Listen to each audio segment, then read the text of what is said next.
નમસ્તે મિત્રો, દીર્ઘ educational classic ચેનલમાં આપનું ફરી એકવાર ખૂબ ખૂબ હાર્દિક સ્વાગત છે. મિત્રો, આજે આપણે શ્રી ઝવેરચંદ મેઘાણીની સરસ મજાની વાર્તા જોઈશું. તો ચાલો મિત્રો, વિડીયો શરૂ કરીએ. દીક્ષા. ધન્ય છે ભાઈ, ધન્ય છે એના ભાવને આટલી બાળ અવસ્થામાં દીક્ષા ધારણ કરે છે. કેટલીક અવસ્થા ધારો છો એની 18-20 તો માંડ હશે, પરણી લાગતી નથી. ધન્ય છે બાળ બ્રહ્મચારિણીને.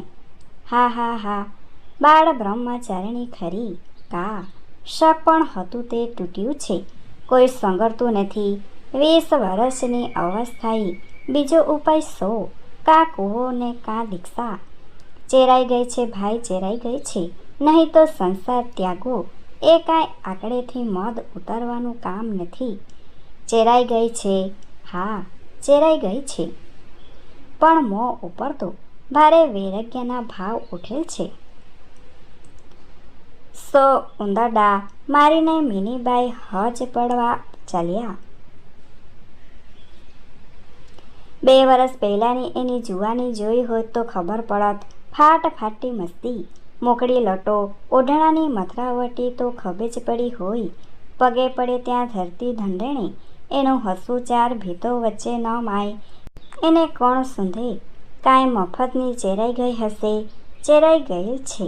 ગામની બજાને હાટડે હાટડે પર ગામના ઘરાકોને માલ વેચતા તે મારી આંગળી ચીંધીને કહેતા હતા કે ચેરાઈ ગયેલ છે.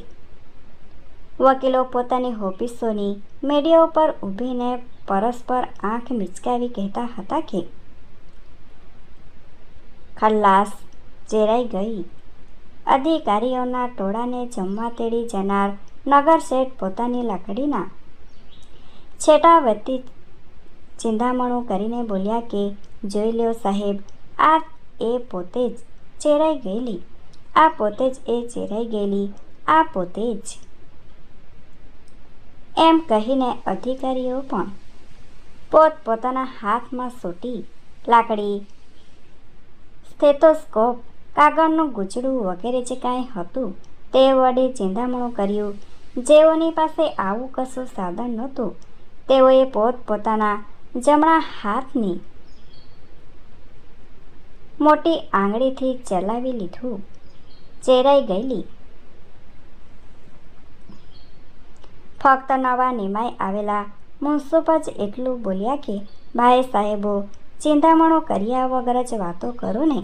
ત્યાં તો એમની સહુની ગાડીઓ ધરમાં લઈને દરવાજે પહોંચી ગઈ અને એક ઊંચી કાઠીની રેશમી વસ્ત્રે શોભતી સ્ત્રીને વીંટળાઈ મંડળ ગીતો ગાતું ગાતું સ્ત્રીઓનું ટોળું પણ દૂર દૂર અદૃશ્ય બની ગયું. દુકાને દુકાને ગુંજાઈ રહેલ ચેરાઈ ગયેલીનો ધ્વનિ પણ ચૂપ થઈ ગયો.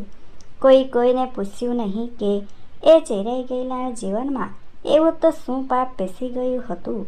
ક્યારે પઢેલું, કોણે દીઠેલું, ક્યાં દીઠેલું, શું દીઠેલું, એવી તપાસની જરૂર હોતી જ નથી. એક જ વાર એક જ ગામ લોક, ગમે તેવો લબાટ પ્રજાજન આંગળીનું એક જ ટેરવું જેની સામે તાકે અથવા આંગળીથી એ વધુ ભયંકર એક આંખ ઇશારો કરીને જે કોઈ સ્ત્રીજનને ચિંધાડી દે, સાથે સાથે એક જ વાક્ય બોલી કાઢે કે ચેરાઈ ગઈ છે, એટલે પછી એ સ્ત્રીને એક જ પછી 1000 આંગળીઓ, સોટીઓ, રૂંબાલો અને નરી નિગાહો તાકી તાકીને પૂરેપૂરી ચેરી નાખે છે, ખતમ કરે છે. એવી એક ચેરાઈ ગયેલી બાળ બ્રહ્મચારીનો દીક્ષા મહોત્સવ ચાલતો હતો. ધર્મનો ઉદ્યોગ પ્રવર્તતો હતો. તોરણો, પાતાકાઓ અને સાથિયા હવામાં લહેરાતા હતા. જમણવાર હવાના અણુ અણુને સુવાસિત કરતો હતો. મૈસૂર અને મોહનથાળનો ઘીમાં શેકાઈ રહેલ લોટ લાલાપ પકડી ચૂક્યો હતો. તે વખતે એ ચેરાઈ ગયેલી આ ઘરમાં એની એક નાનેરી બહેન તેમજ 2 નાના ભાઈઓ મળી 3 બારરડા પોતાની વિદાય લેતી મોટી બહેને વળગી પડી ઊભા હતા. મોટી બહેન ત્રણેયને સમજાવી રહી હતી. 3 જણા ડાયા થઈને રહેજો, કજ્યા કરશો નહીં, બાપુને સતાવશો નહીં ને આ તો દીક્ષાનો ઉત્સવ કહેવાય. આ અવસરે રોવાય કે ન રોવાય? કીકો એટલે સૌથી નાનો 4 વર્ષનો ભાઈ કીકાએ પોતાની માનું મોં જોયેલું તે યાદ નહોતું. કીકાને જન્મ આપીને તુરત જ મા મરી ગઈ હશે એટલે કીકો આ પોતાની ઉછેરનાર મોટી બહેને જ મા કહી બોલાવતો હતો.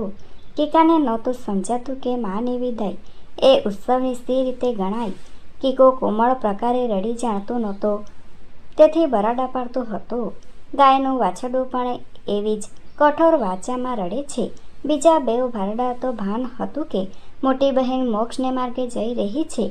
એ જ્ઞાનને લીધે તેઓએ આંસુ પાડવાનો હક ગુમાવ્યો હતો. એ બેઉના મોં પાણી વગરના ખાલી પડેલા ભમરીય કૂવા જેવા થઈ પડ્યા હતા. વખત થઈ ગયો હતો.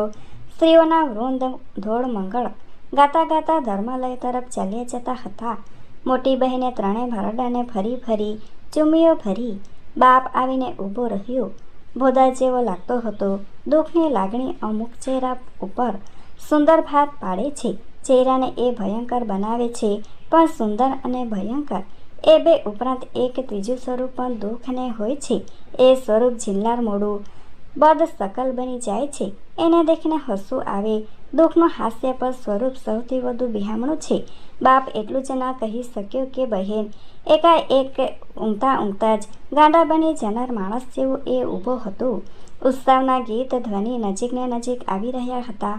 મોટી બહેન ઊભી થઈ બાપની પાસે ગઈ. બાપ અને બાળક વચ્ચેનો સંબંધ તે વખતે પલટાઈ ગયો. બાપની દશામાંથી વિછોડતા બાળ જેવી બની ગઈ. બાળકને રુદન છે, લાગણીઓ બતાવવાનું સાધન છે. આ પિતાને એની ઉંમર રડવા દેતી નહોતી. મોટી બહેને બાપુના ખભા ઉપર વહાલભર્યા હાથ મૂક્યો. એના આંગળા બાપુના ખભા ઉપર તટાઈ ગયેલી ડગલાની બાઈમાં અટવાયા. બાપુનો ડગલો આટલો બધો ફાટી ગયો હતો તેનું ધ્યાન એને રહ્યું નહોતું. નાની, એણે નાની બહેન તરફ વળીને કહ્યું, બાપુના ડગલાને આટલું સાંધી લેવાનું ભૂલતી નહીં. હું બેન આખો સંસાર ત્યાગવા જે ચાલી નીકળેલી છે. તેનું મન બાપના ડગલાની ફાટેલી બાઈમાં રોકાવા લાગ્યું. વૈરાગ્ય જાણે કે કોઈ બિલાડો હતો ને મન ઉંદર સમૂહ બનીને દોડી છુપાવવાનું દર શોધતું હતું. દીક્ષાનું સરઘસ શેરીઓ વટાવી ઊંચા મોટા પગથિયાની હારોની હાર ચડી જઈ ગાતું ગાતું ધર્માલયના કાળ જૂના ઊંચા ઘુમ્મટો અને મિનારોને શ્યામ ગનગની છાયા તળે આવી પહોંચ્યું. બંનેની જોડી બનીને ચાલી જતી જુવાન ગામ કન્યાઓ આ ધર્મસ્થાનના ગંભીર ઓછાઈથી જાણે ભય પામતી હોય તેમ એના ગીતના સૂર ઊંડા ઉતરવા લાગ્યા. જાણે એ પુરાતન દિવાલોને જંગી દરવાજાઓ આ ફૂટતી જુવાનીના સ્વરોને ગળી જતા હતા. મૂંડવેલા માથા ઉપર કાળા ઘૂમટા, નખ શિર સફેદ પોશાક, પ્રત્યેક ક્રિયામાં પાપ દેખતી ભયભીત આંખો, વ્રતો અને ઉપવાસોની આગ લગાડીને સળગાવી નાખેલી ગુજાર વાડીઓ જેવા ચહેરાઓ, 80થી લઈ 18 વર્ષની ઉંમરની એવી 50 સાંધીઓ તથા ધર્મપાઠ ભણતી હતી. પાઠમાં કંઈક આવા શબ્દો પડકાતા હતા. હે પ્રભુ, હે જગતજનની, આ અપરાધી જીવ તારી શરણે આવે છે. પાપમાં અટવાયેલા રાગ દ્વેષમાં ખૂંચી ગયેલા આ બાળ આત્માને તું બહાર કાઢજે. નરકની ખાણ જેવું જે આ જગત, તેના વાયરા એને વાવા દઈશના. આ સ્ત્રોતો રડતા હતા ત્યારે મોટી બહેનની આંખો તો હજુ એની એ નરક ખાણ ઉપર મા વિહાણ બની ગયેલા 4 કુટુંબજનીઓ ઉપર જ ચોંટી રહી હતી. પાપી પાપી એવા બોલ બોલીને સંધીઓ જાણે કે મોટી બહેનના પિતાને તમાચા મારી રહી હતી. બાપ મનમાં ને મનમાં ધર્મને પૂછતો હતો કે હે જાલિમ, મારી દીકરીએ કયું પાપચારણ કર્યું છે તે તો મને કહે. ત્રણેય બારડા પણ સંધીઓના મુખપાઠ સાંભળતા સાંભળતા મોટી બહેને પગથી માથા પર્યંત નિખારતા હતા અને પાપ નામની સી વસ્તુ હશે તેની વ્યર્થ શોધ તેઓ મોટી બહેનની આંખોમાં કરી રહ્યા હતા. આખરે જ્યારે આ જગતની ચેરાઈ ગયેલી ઉપર મઠના આંતરભાગના ડેલાએ પોતાના જડબા જેવા 2 મોટા કમાન ભીડ્યા ત્યારે બાપ ભાદા જેવો ઊભો થઈ રહ્યો. 2 મોટા ભાઈ બહેન શાંત રુદન કરતા ઊભા, પણ નાનો કીકો તો દોટ કાઢીને ડેલા પાસે આવી પહોંચ્યો. એણે ચીસો નાબી, ઓ માબ, ઓ માબ, ઓ મા. નાના કીકાની ચીસોના જવાબમાં ડેલાના જંગી કમાન્ડોએ કરડ જેવો ધુમકાટ કર્યો. ધર્માલયની દિવાલો કારાગૃહની કે કિલ્લાની દિવાલો કરતાં વધારે કાળી અને વધારે કરોડપીણ હોય છે. કેદખાનું ફક્ત શરીરને પૂરી રાખે છે. ધર્માલય શરીરને અને આત્માને બંનેને. મઠના પુરાતન દરવાજા ઉપર 8 પ્રહર તાળું રહેતું.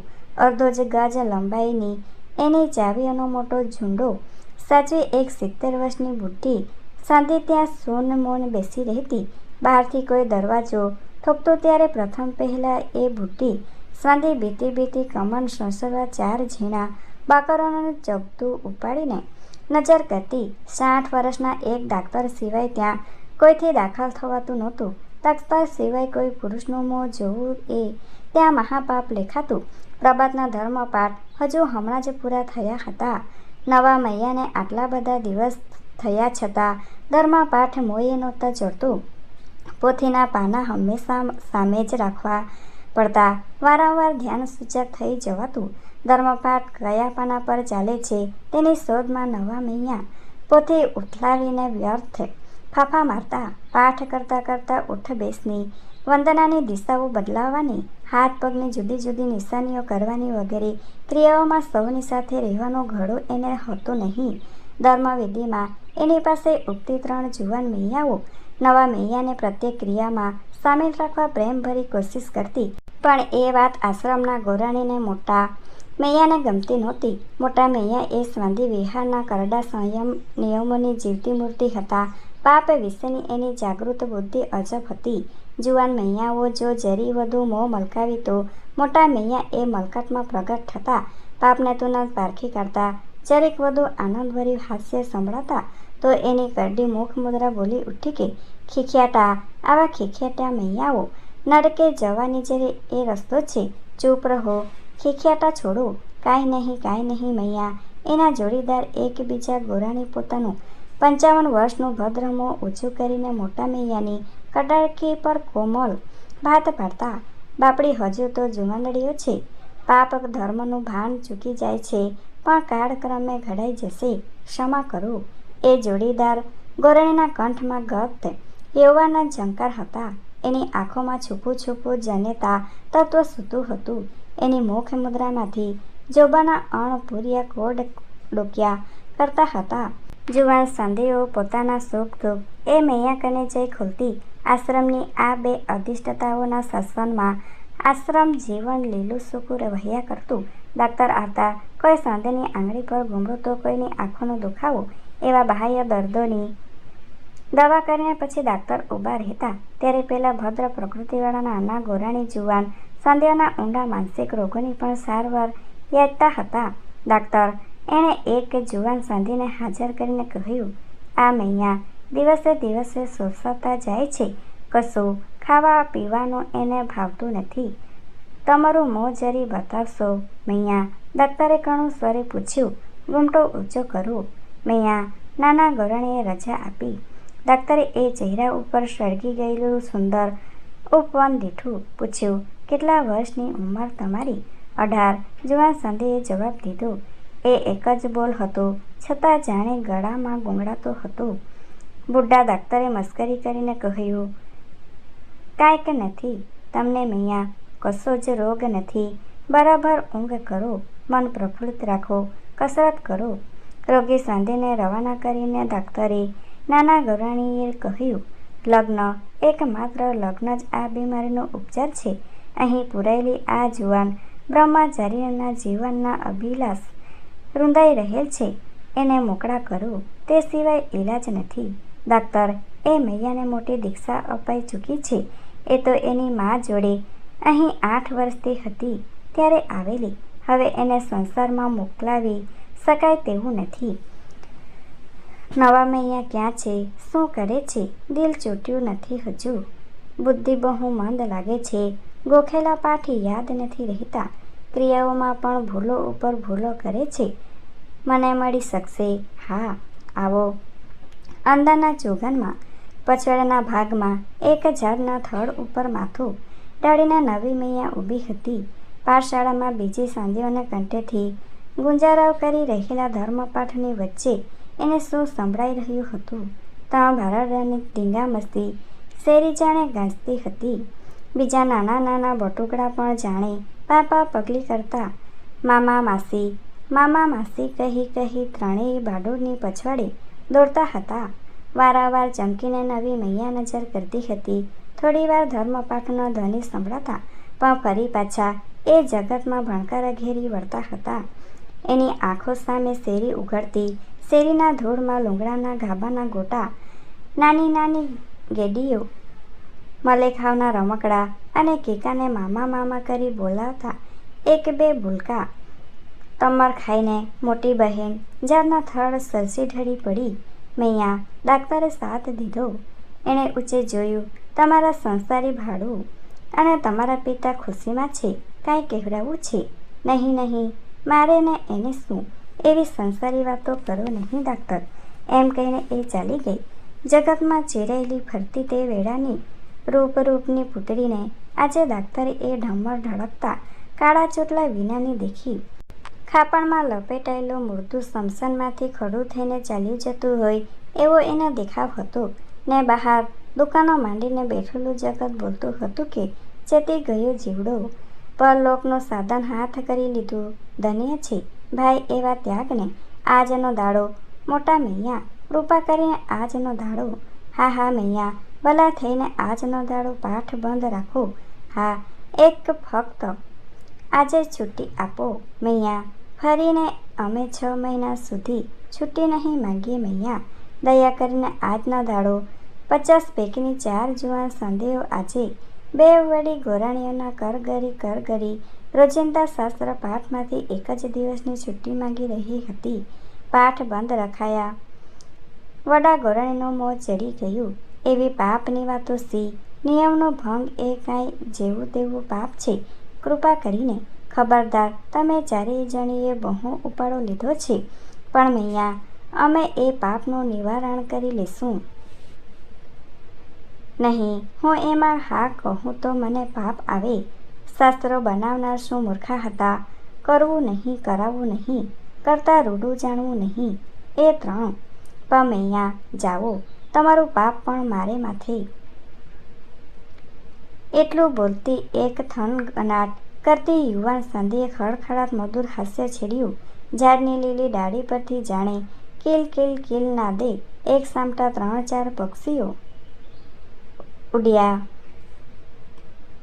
એક ક્ષણમાં તો એ પક્ષીઓ કોઈ ઝેરી હવામાં રૂંધાઈને ચૂપ બની જાય તેમ આ હાસ્ય થંભી ગયું. આવડું અટ્ટહાસ્ય! ધર્માલયમાં આવડી મોટી મસ્કરી! ઉચ્ચ ક્લાસની અવધિ! વડા મૈયાની મુખરેખાઓ ધનુષ્યાકાર ધારણ કરી રહી. આવડું જોરાવર હાસ્ય ત્યાં ત્યાગ ભવનની ભીતો ઉપર કદી નહોતું પછડાયું. સંયમ, પશ્ચાતાપ અને નિયમોના અવિચલ પાલનની આ પુરાતન ભૂમિમાં જાણે એ યુવાના મુક્ત હાસ્ય ચિરાડો પાડી દીધી. કોઈ અંદર ગુફામાં ચામાચીડિયા જાણે થરથરી ઉઠ્યા. મૈયા, તમે મહાપાપ કર્યું છે એવું પ્રાયશ્ચિત અતિ આકરું પડશે. તમે નરકના દ્વાર ખખડાવી મૂક્યા છે. વડા મૈયાના એ સાપ શબ્દોએ આખી મંડળીને સ્તબ્ધ કરી દીધી. ધીરે ધીરે એ હાસ્ય કરનાર જુવાન સંધીનો ઉચ્ચાર આવ્યો. મૈયા, ક્ષમા કરો. એક પછી એક પડઘા ઉઠ્યા. મૈયા, ક્ષમા કરો. ભદ્રભાવે સોંપતા નાના ગોરાણી પણ સહુની વધારે ચડ્યા. મૈયા, એ બાપડીને ક્ષમા કરો. માફી અપાય અને એક દિવસને માટે શાસ્ત્રપાઠમાંથી સહુને મુક્તિ મળી. ચારેય બ્રહ્મચારિણીની યુવાન સંધીઓ બીજા સૌથી છૂટી પડી જઈ દરવાજે પાસેના ખંડમાં કૂદાકૂદ કરતી આવી. એકાંતની અંદર એ ચારેય જણીઓ સંધિ મટી જઈ ફરી એકવાર જાણે જોબનને હિંડોળે ઝૂલાવા લાગી. તેઓની કામણ ભરી મોટી આંખો ઊંચ નીચે અને આજુબાજુ ચકડવકડ થઈ રહી. ચારેયના દેહમાં થનગનાટ ચાલ્યો. પરસ્પર પ્યાર કરતી 4 કિન્નરીઓ જેવી એ એકબીજાના હાથમાં હાથ પુરવીને ટેબલની આસપાસ બેઠી. વાર્તાલાપ ચાલ્યો. મૈયા, પ્રથમ તમારી વાતો કરો. ના મૈયા, પહેલાં તમારી કથા કરો. નહીં નહીં, મારે કહેવા જેવું કશું જ નથી. હં, બડા પાજી છે. મૈયા, તમારી આંખોમાં તો કાંઈ કથાઓ લખી છે ને જુઓ જુઓ, હોઠ ઉપર કાંઈ ભાવો કહું કરે છે. સાચું કહો, અહીં ગમે છે. એમ પરસ્પર ગળે ભાજી, ગાલે ગાલ ચાપી, હાથમાં તાળીઓ લેતા દેતા હૈયાના અનેક વર્ણપૂર્ણ ઉલ્લાસને રમાડતી ચારેય યુવાનીઓ નયનોમાં મોરલા નંચાવે છે, ત્યાં તો ઓચિંતું મોટા દરવાજા પર કોઈનું રુદન સંભળાયું. ચારે જણીઓ ચમકી ઉઠી. પોતાની ગુપ્ત બેઠકને પણ જાણે બહારની આંખો જોતી હશે. આ હાસ્ય કલ્લોલને કોઈ છુપા કાન સાંભળતા હશે. રડવાના સ્વરો ફરી સંભળાયા. ડગલે ને પગલે પાપનો ભય જેમના જીવનને વ્યાપ કરી રહેલ હતું, તે આ સંધિઓ ફફડી ઉઠી. એકબીજાને ચૂપચાપ ચેષ્ટાઓ કરવા લાગી. માંડ માંડ આખરે એક જણી ચાલી ધીરે ધીરે દરવાજા પાસે પહોંચી. ચાર ઝીણા છિદ્ર પરથી ચકદું ફેરવ્યું. બહારની દુનિયામાંથી છુપી દ્રષ્ટિ કરી. આત્માના આ વિકરાળ કારાગારને ઉંમરે ફક્ત પારેવા જાણતા હતા. મસ્તાન નર કબૂતરો ડોક ફૂલાવીને પોતપોતાની માદાઓની પાછળ દોટ કાઢતા હતા. નાના પીછાના પણ વીંઝણા રચીને પક્ષીઓ નૃત્ય કરતા હતા. એક પછી એક ચારે જણીઓએ જઈ નાના કાણા વાટે જગતને જોયું.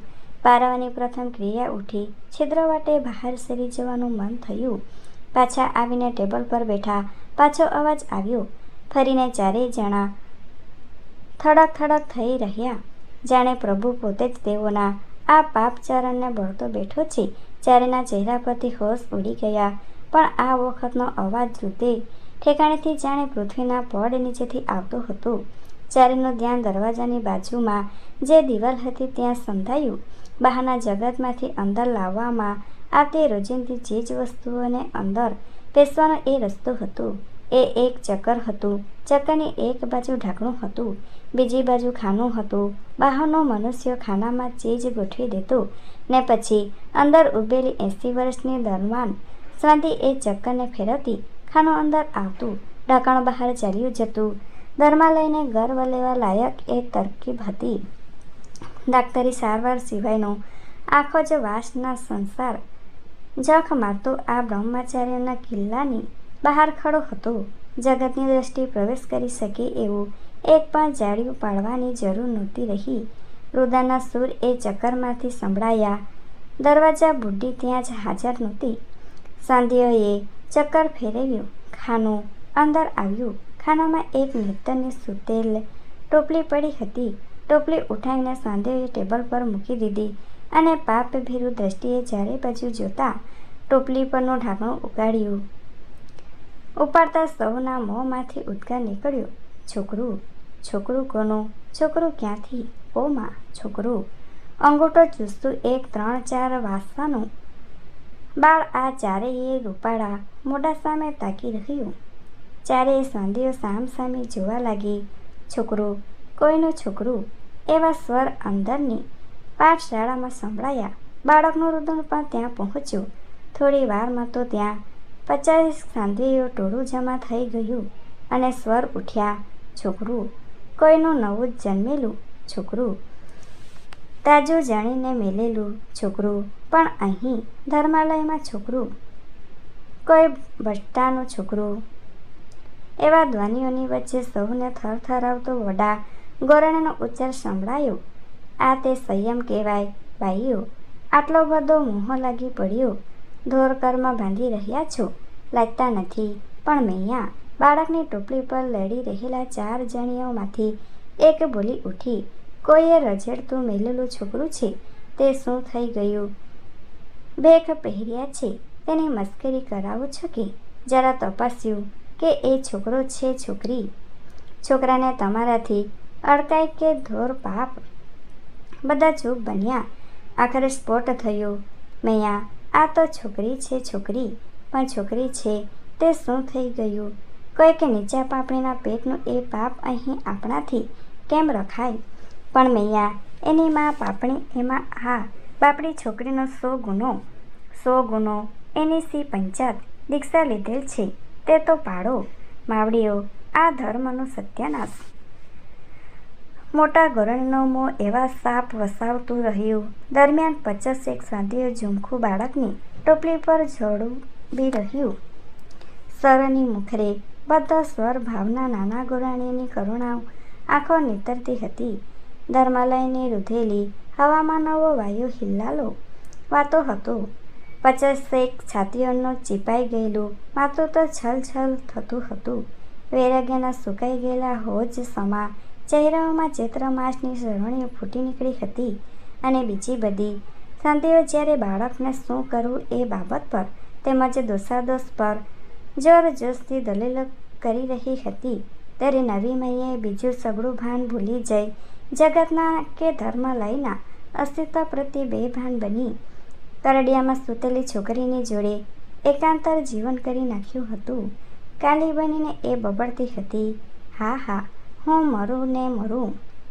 નાનકડી બાબી, નાનકી બાબી, ખમા તમને, દેવતાના રખવાડા તમને. હા હા, હસો છો, હસો, ખૂબ હસો. ક્યાંથી આવ્યા તમે? કોણે મોકલ્યા તમને? માં ક્યાં ગઈ મૂકીને? માએ કેટલી ચૂમીઓ ભરી હતી તમને છોડતા છોડતા? આવા પ્રશ્ન એ બબડતી હતી.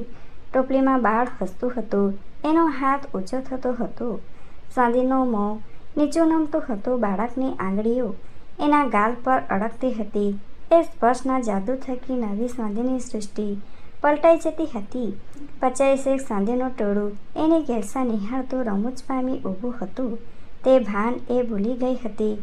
વડા ગોરાણીએ દાંત કચકચાવીને કહ્યું, આ દીક્ષાના આચાર કે છે કાંઈ શરમ? ધર્મ ધ્યાનમાં તો મનનો ઘડો નથી. 10 વાર પાઠ ગોખે તો એ ડૂસાને ડૂસા. અને અહીં કોઈકનું રખડેલું છોકરું જડ્યું એટલે ગાંડી. પણ એના ઠપકાની કશી જ અસર નહોતી. કોઈ કશું કહી રહ્યું છે તેની જ ગમ નવી મૈયાને નહોતી. નવી સાંધ્વી અને નવા બાળકનું ઓળખાણ જામી ચૂક્યું હતું. બે એકબીજાને પંપાળતા હતા ને, હું મરું મારા વાલા, તમારા હું દોડી જાઉં. એ ગાઢપણના લવારા સંભળાતા હતા. જગતનો મોટામાં મોટું ગાઢપણ જનેતાના હૃદયમાં વસે છે. પણ હવે આ બાળકનું શું કરવું તે પ્રશ્ન થઈ પડ્યો. ત્યાગીઓના મઠમાં બાળકને કેમ ઉછેરી શકાય, કયા શાસ્ત્રની કેટલી યજ્ઞાઓનો ભંગ થઈ જાય તેના દાખલા ટંકાવા લાગ્યા. આખરે બુઢા દાક્તરે આવી એ સમસ્યાનો નિકાલ આણ્યો. બુઢાને બાયડી નહોતી, બચ્ચું નહોતું. એણે કહ્યું, હું એને મારી પુત્રી કરી સ્વીકારું છું, પણ એને ઉછેરવાનું અહીં મઠમાં જ રાખવું. મોટી થશે એટલે હું એને લઈ જઈશ. બરાબર, બસ એમ જ કરીએ. એવા હર્ષભર્યા અવાજ ઉઠ્યા. એને હું ઉછેરીશ, હું સાચવીશ, મને આપો. એમ એક પછી એક માંગણીઓનું પડાપડી થઈ. બસ કે મોટા ગોરાણીએ ડોળા ફાડ્યા. ધર્મસ્થાનકમાં બસ સુવાવડ ખાનું જમાવી દીધું ને આચાર વિચારમાં આગ મૂકી દીધી. પણ એ ચેતનાના વાક્ય સાંભળવાની કોઈને ફરસદ હતી. સૌના છાતી નીચે માત્ર તો સળવળતું હતું. સંયમે ખાપ કરેલી ફૂલવાડીમાં ફૂલો ફૂટી નીકળતા હતા. મને સોંપો કહી શોર મચાવનાર સવારની આંખો ટોપલી તરફ વળી. નવી મૈયાને બાળકમાં તલ્લીન ઊભેલી દીઠી. પોતાનો હક નોંધવાની એને ફુરસદ નહોતી, શુદ્ધિ પણ નહોતી. બાળકનો હોઠ પંપાળતી એ તો રડતી હતી, નાના બાળ, વાલા બાળ, તમે આવ્યા, ક્યાંથી આવ્યા, કોને માટે આવ્યા? મારે માટે. મને ઓળખી લીધી, હું ગમું છું, બા જેવી લાગું છું. જવાબમાં બાળક એની આંગળી ઝાલીને પોતાના મોંમાં લેવા લંબાતું હતું. દાક્તરે સૂચક ઇશારત કરી. બાલિકા નવા મૈયાની જેમ ભળી ચૂકી. સહુ ત્યાંથી ધીરે પગલે સરકી ગયા. સંધ્યા સ્તવનનો સમય થયો હતો. પાઠશાળામાં દિનભરના પાપોની ક્ષમાપાનના સૂત્રો ગુંજી ઉઠ્યા. ત્યારે એ ગુજારાઓની વચ્ચે સ્વરોની નકશી ભરતો નવા મૈયાનો અવાજ બાળકની ટોપલી પર હાલાવાલા રેલાવતો હતો. એણે એકલીએ જ એ સંધ્યાની ક્ષમાપાનમાં કે પ્રાર્થનામાં સાથ દીધો નહીં. વાતાવરણ વિફરી ગયું. દરવાજાની બાજુના નાના ચક્કરવાટે સૂવાનું પાણી, એરડિયાની શીશીઓ, નાના ગરમ મોજા, ઘૂઘરો અને ધાવણી આવતા થયા.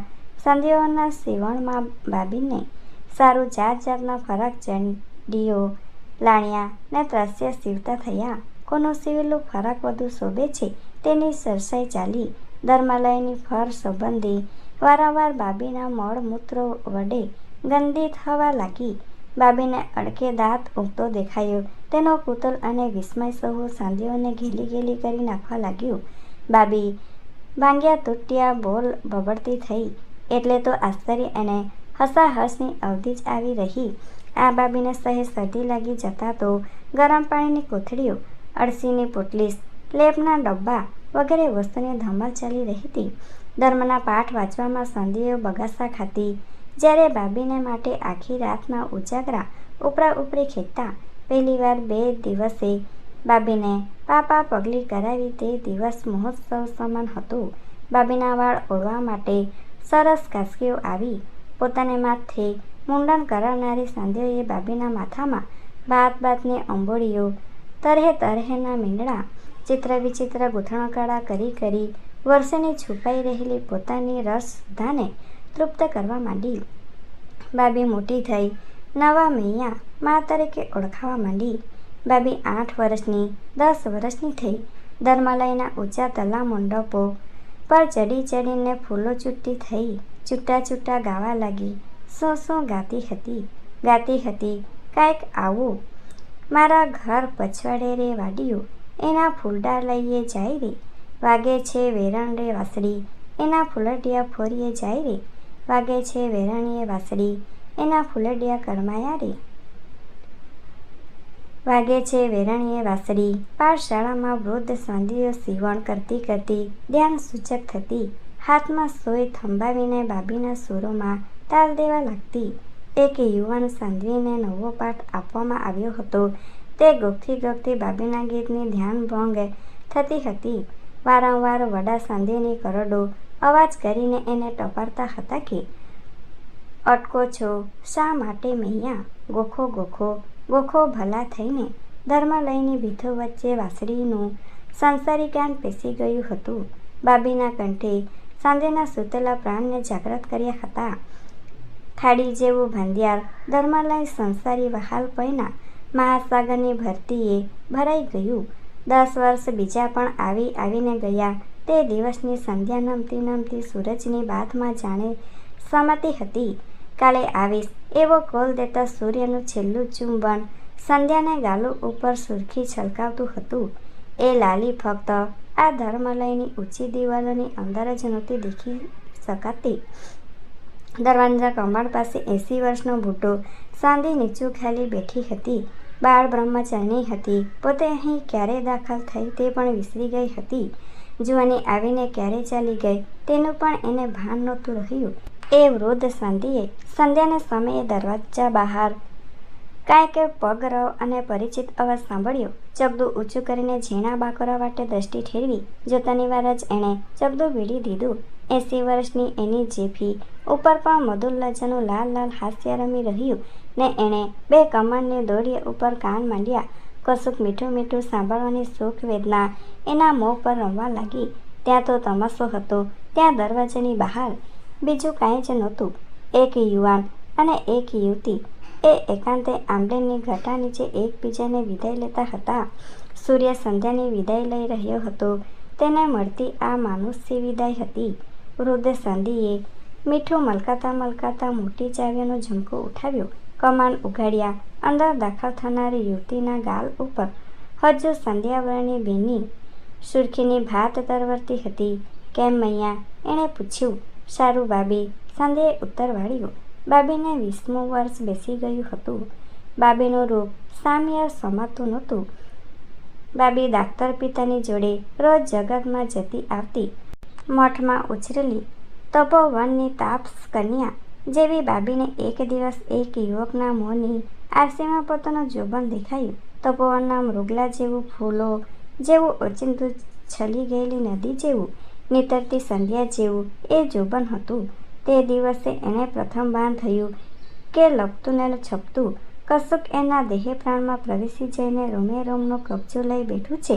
તે દિવસે એ પોતાને નિહાળી ચકિત બની ગઈ અને સંધ્યાની લપતમાં તરબોળ બનેલી એ જ્યારે ધર્માલયમાં દાખલ થઈ ત્યારે એ એકલી નહોતી રહી.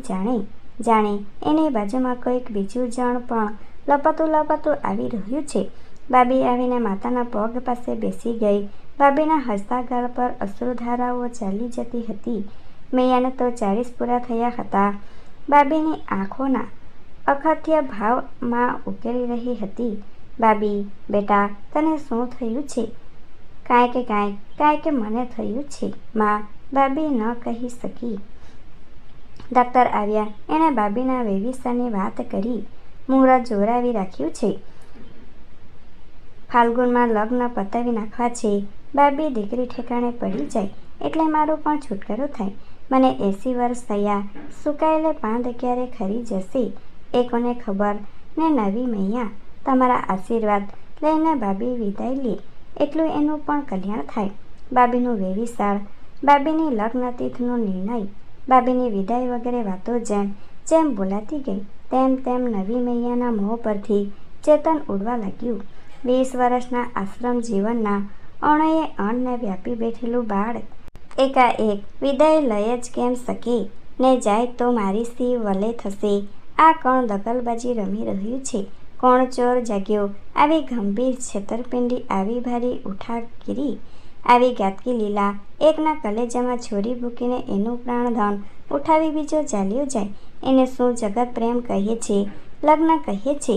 મા જનેતા, પાલનહાર, નિરાધાર શ્રી જેણે હૈયા ચૂસાવ્યા, ખોળો ખૂંદાવ્યા, જીવનની દોરી પરોવીને હૈયે હૈયું ટીંગાડ્યું, તેવી માના વહાલ કરતાં વિશેષ બળવાન એવો કયો સ્નેહ જાગ્યો આ સૃષ્ટિ ઉપર કે જેણે માતાની પુત્રીનું વશીકરણ કર્યું? મેલી નજરબંધી, રાક્ષસી લીલા, ઇન્દ્રજાળ નહીં નહીં નહીં બની શકે. નહીં મૈયા ચીસ પાડી ઉઠી. મારી બાબીને, મારી આંખોની કીકીને તમે ન ખેંચી કાઢશો. એને દુનિયામાં વાયરામાં ન ઘસડી જજો. તમારું કોઈનું સારું નહીં થાય. મારું હૃદય ન ભેદી નાખજો. એમ બોલતી એ સાંધી ત્યાંથી ઉઠી ચાલી ગઈ. એણે નક્કી કર્યું, હું બાબીને ધર્મગ્રંથો ભણાવીશ, એનું હૃદય વૈરાગ્ય માર્ગે વાળીશ, સદા એ મારી જોડે જ રહેશે. શ્વાસનો અવાજ આટલું બોલીને પછી ચૂપ થઈ ગયો. 40 વર્ષની સાંધીને 20 વર્ષના પૂર્વના મર્મસ્વરો સંભળાયા. પોતાના ભર પર જુવાનને પાક કરી નાખનાર દીક્ષાને એણે યાદ કરી. ગુંગળાયેલો જીવન વહાલો સળગાવી નાખેલું સૌંદર્ય, શેરીમાં રમતા નાના ભાઈ બહેને બાજી પડવા ઝૂરતી કલ્પના, એ એકલા એકલા આ વૈરાગની દિવાલો વચ્ચે કરેલા છાતીફાડ અશ્રુપાત, એ જ બધાનું પુનરાવર્તન શું હું બાબીના જીવનમાં કરવા માગું છું? મેં નથી માણ્યું તેની ઈર્ષાથી જ હું બાબીને બાતલ રાખવા માગું છું. બાબીના આત્મકલ્યાણનું તો કેવળ બહાનું જ નથી શું? બાબી મારી છાતીએથી છૂટી નથી. બાબી વિના જીવન વિતાવવાનું નથી. હૈયું ધાવણ છલ કરે છે. વૈરાગ્યના લેબાસની અંદર સંસારી ઉભરાય છે ને એ ઉર્મિઓ ઠાલવવાનું એક સાધન બાબી મને મળેલ છે. તે સ્વાર્થ જ મને આટલી ઘાતકી બનાવે છે ને. રાત આ રીતે વીતી. પ્રભાતે એણે ગાલ અને આંખો લૂછી નાખ્યા. રજા આપી. બાબીને પરણાવો સુખેથી. એ વાક્યની પછડે બોલનારી હૃદયનું લોહી ટપકતું હતું. ટીપે ટીપે ટીપે. લાવો લાવો કસકે મારા હાથમાં. મૈયા તમને ક્યાં બાબીનું માથું ઓળતા આવડે છે? અરે પણ આ શેથો જૂનવાણી રીતનો સીધો શું લ્યો છો તમે? મૈયા રૂપાળો, જમણી આંખની ભમર ઉપરથી બરાબર ખેંચો ને. હવે તમે કાંઈ સમજો નહીં ને શું વચ્ચે ડફાસ મારતા હશો? મૈયા કહું છું કે બાબીના ગરણસેણી જેવા મોંને તો વચોવચનો સેતુ શોભે. તો પછી શેતામાં હિંગોળ પૂરવું પડશે ને. હા ભે હા, હિંગોળાની દાબડી ઝટ મંગાવી લો ને. હિંગોળો જ ભૂલી ગયા. એ રીતે બાબીના લગ્ન શરણાગારની ધમાચકડી લાગી પડી હતી. આશ્રમ જાણે લગ્ન મંડપ બન્યો હતો. બાબી મંદ મંદ મલકતી શાંતિથી ઊભી હતી. ફૂલની આસપાસ વિખરાતી મધ માખો જેવી સંધીઓ, બાલ બ્રહ્મચારીઓ તેમજ વિધવાઓ બાબીને વિટરાઈ વળી હતી. મોટા ગોરાણી મૈયા આ સત્યાનાશ ઉપર છણકા કરતા બેઠા હતા. અંદરખાનેથી તમને સહુને પરોળના કોડ રહી ગયા છે. માતેલા ખૂટકા જેવી માઈઓ મફતનું ખાઈ બગડ્યું. હા, હવે પાનેતર લાવો, સુંદડી લાવો. બાબીના સીધા સોટા જેવા સુંદર દેહ ઉપર શ્વેત આછું પાનેતર ઝૂલવા લાગ્યું. તેની ઉપર યુવાન સંન્યાસીઓની ચૂંદડીના પાલક ગોઠવવા મંડી પડી. એકાદ જાણીથી ન રહેવાયું. એ ગુંજવા લાગી. ઓઢોને બેનડે ચૂંદડી, મારો નાકના પરવાળા જેવી ચૂંદડી, ઓઢોને બેનડે ચૂંદડી. ગોરાણી ન રહી શક્યા. ભગવતના સત્વનો છોડીને સંસારી ગીત ગાવા લાગી પડી. બાઈઓ ત્યાં પાટલી વાળતી. બીજી સાંજે ટહુકો પૂર્યો. વાયા વાયા રે કાંઈ ઓરત દખણના વાયરા રે. ચૂંદડીના છેડા ફરક્યા. દીઠો દીઠો એની કેડીએ કેરો લાક રે. બીજો રે દીઠો 1.25 ગજ ચોટલો. 2 સાંધીઓના બાબીના પગ પાસે ઘૂંટણ પર ઝૂકીને શણગાર સજાવતી હતી. બેવના માથા ઉપર બાબીની ચૂંદડીના પાલવ ઢળી પડ્યા હતા. બંને જણીઓ ચૂંદડીના એ નીરતા રંગ નીચે ભીંજાતી ચૂંદડીના સોહાગમાં ચોબડાવતી શું કરી રહી હતી? જીવનના અધૂરા લગ્ન કોડને થોડી ઘણી માણી લેતી હતી. એ મુખડા, એ આંખો, એ મૂંડી છતાંય મોહકાર માથા વેરેગ્યા માટે નહોતા નિર્માયા. લગ્ન જીવનના ફોરમો મહેકતી હતી. એમાંથી આશ્રમ જીવન ઉતરી ગયું તે દિવસે. વૈરાગ્યના વ્રત નિયમોનું વરખ કુદરતી ઉર્મિઓના પવન ઝપટામાં ઉખડી ગયું. નીચે જે સારું હતું તે નજરે પડ્યું. પછી એને વિકાર કહેવો હોય તો વિકાર કહો, માનવ પ્રાણના થનગનાટ કહો, ઠીક લાગે તે કહો. બેદી મૈયાઓ મોઢા કાઢીને એક પછી એક અંદર ચાલ્યા જાઓ એટલે બાબીનો વર તમારા દર્શન કરી લેશે. બાબીનો પતિ પોતાની સ્ત્રીના સાચા મૈયાને પહેલી છેલ્લી વાર નિહાળી લેવા આવ્યો હતો. આશ્રમ પછવાડેની એક ઝીણી જાળીવાળી બારી પર એ ઊભો હતો. 16થી લઈ 60 વર્ષની વૃદ્ધાઓ મળી 50 સાંધીઓની પંક્તિ ચાલી આવતી હતી. છુપા છુપા ઘૂમટા ઊંચા કરીને પ્રત્યેકે એ જુવાન પુરુષને જોઈ લીધો. જબરદસ્તથી ગંભીર રહેનારા મોં મલકાયા. ટીકી ટીકીને જોયું. મૈયાઓ બાબીના પતિએ શાંત વિનય ધરીને કહ્યું, તમે તમામ મારી બાબેની સાચી માતાઓ છે. તમારે ખોળે ઉછેરીને એ મારા જીવનમાં આવી છે. હું પણ તમારો પુત્ર નથી શું? મારી માનું મોં જોયાનું મને યાદ નથી. મારી સન્મુખ હું તમને તમામને મારી જનતારૂપ જોતો ઊભો છું. મને એકવાર તમારા મોં નહીં બતાવો શું? મૈયાઓ મોં ખુલ્લા કરી નાખો. એ અવાજ વડા ગોરાણીનો હતો. 50 વર્ષથી જેણે પાપ કરીને પોતાનું તેમ શિષ્યનું જીવન જલાવી નાખ્યું હતું. નિત્ય ટોળા મારનાર, વાત વાતમાં નિત્યભંગ બતાવનાર તે જ ગોરાણી છેવટે બોલી ઉઠ્યા, મૈયાઓ મોં ખુલ્લા કરો. પ્રત્યેક મોં ઉપર દડ અશ્રુધાર જતી હતી. બાબીનો વર આ વાત્સલ્ય મૂર્તિઓની ધારી ધારીને નિહાળતો હતો. સાંધ્યનું પ્રત્યેક આંસુ નાનું બચ્ચું બની જાણે રમવા દોડી જતું હતું. બાપુ, બાબીએ ડાક્ટરને છેલ્લી ભલામણ દીધી. મૈયાઓને છોડીને કદી જતા નહીં હું કહેતા બાબી રડી પડી. હું બેટા, ડાક્ટરે મુશ્કેલીથી જવાબ દીધો. હું હવે બીજે ક્યાં જઈશ? મારી સાચી માતાઓ કહું કે દીકરીઓ કહું તો તે આ મૈયાઓ છે ને. જ્યારે એ નવ દંપતીને લઈ જતી ગાડીના પટ પટ પટ એવા અવાજ આગે નીકળી ગયા ત્યારે નવી મૈયા ઝાડના થડ પર દેહ ડાળીને આકાશના તારા જેવડા આંસુ પાડતી હતી. તારાઓ હોઠ પટપટાવી કહેતા હતા, માં, માં, માં, માં. Thanks for watching. Please subscribe my channel.